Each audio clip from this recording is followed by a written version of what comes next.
Okay. Okay. So, andito tayo guys sa Rotorua. Mag-grocery kasi kami ni Mike, pero andito pa kami ngayon sa night market nila.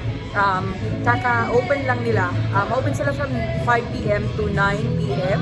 At nasa 5 p.m. pa lang. So, andito kami. Mamamasyal-masyal lang muna kami. Titingnan namin yung mga foods. Meron. Ay, may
So, andito tayo ngayon sa kanilang garden, dito sa Rotorua Garden. Meron ditong thermal or hot spa, pool ba yun? Pero hindi pa kami nakapunta doon guys. Pero andito yung kanilang, ano tawag yun? Museum. Yeah, andito yung museum nila kung saan ilang beses na akong nakapag-picture. So, meron na namang tulip. Pero hinahanap ko yung kanilang Centennial. Ito ba yung, saan yung Centennial Park na may may mga sakura na ba? Oo, kasi meron ako nakita sa Instagram. Sakura na. Si Travel Grammar PH ba yun? So nagpicture siya sa may sa may Centennial Park dito sa Rotorua. And then merong mga sakura. Ang ganda tingnan, parang nasa Japan. Pero parang wala na siguro ngayon kasi tapos na yung spring. So hindi ko alam, pero try natin maglibot-libot dito. So guys, hindi pala dito yung Centennial Park. Palagi tayo sa Rotorua pero hindi natin alam kung saan. Pero yung Centennial Park pala is nandoon sa pinuntahan namin before na may mga may mga geyser na na park din siya, may mga pumuputok-putok. Pero yeah, hindi tayo makakapunta doon ngayon kasi paggabi na eh. Kasi lazy. Kakain kami sa sa night market.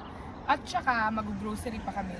Tsaka tapulan. And malayo din kasi siya. Ay, hindi naman siya gaanong malayo.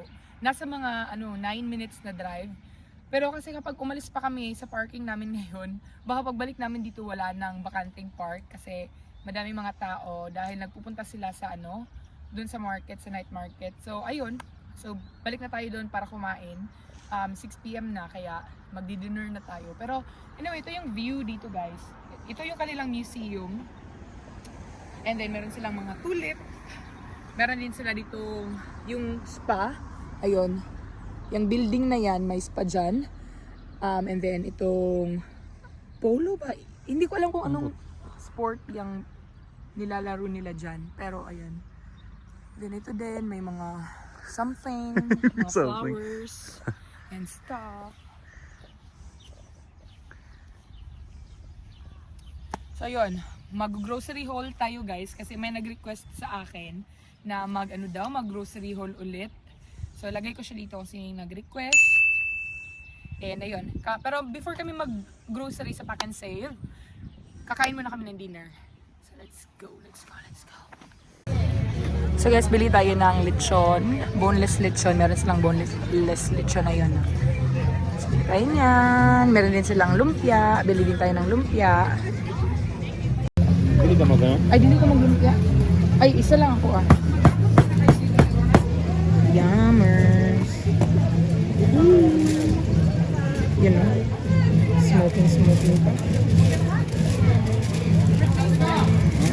Pili sa pili.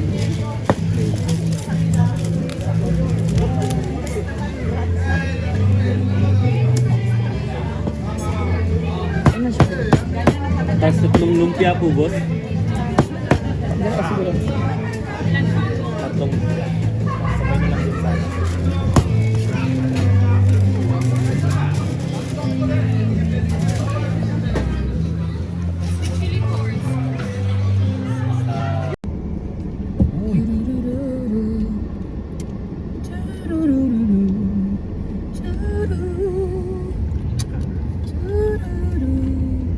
Don't say bad words. Kakalagot kasi. Okay guys, so dito tayo ngayon sa Rotorua Central kasi bibili tayo ng lupa dito sa warehouse. So dito tayo sa garden. Bili tayo ng mga plants and lupa. Nandun ba sa likod? Doon na doon sa likod. So ito yung garden nila dito guys. Marami silang mga binibentang mga flowers, fruits and veggies. Yan.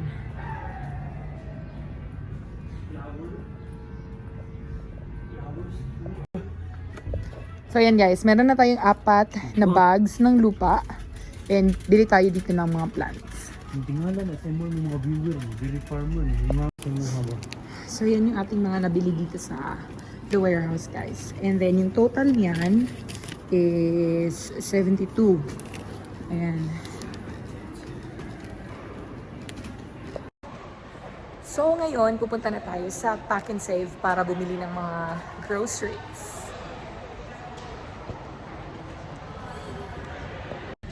So, andito na tayo sa grocery shop. Andito tayo sa Pack and Save. And I'll try to film while shopping. Okay, maniwala. Wala pa kami dito. So, ayan guys, yung Pack and Save. At bababa lang tayo Ito yung manuwala. sa car. Wala pa kami dito. Wala pa kami sa document save. Kira? Kira? Kira? Kira. Kira? Kira? Kira Knightley. Kira? Sibuyas. Sa kani. Yeet. Or ka to. Yeet. Kana na lang binalot na. Ano yung gagmay dito? Ito. Shallots. Salot ba yan? I think so. Yes, panggap na. Shallots naman.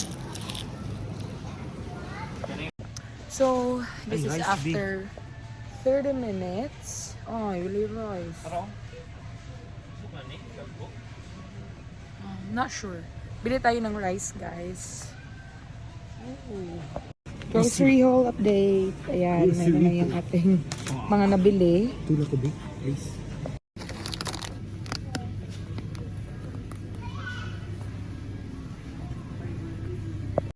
Wow. Pwede na sa sminking. So guys, i-end ko na yung vlog. Nakarating na pala kami dito sa bahay. And we ended up paying $201 doon sa Pack and Save, sa grocery. And nagbayad kami ng $72 doon sa The Warehouse, kung saan kami bumili ng lupa para sa aking mga tanim na gagawin ko bukas. At we paid $45 doon sa Asian Sari-Sari Store. Nagpunta kasi kami doon before kami kumain ng dinner at hindi na ako nakapag-film. Pero konti lang yung binili namin, yun lang mga snacks and then toyo, suka, tsaka yung magic sarap. But yeah, the rest binili namin sa Pack and Save. So ayun lang. Thank you so much guys for watching. At sana nag-enjoy kayo sa video na ito. And please don't forget to subscribe if you haven't subscribed yet. And also like and share this video. Bye!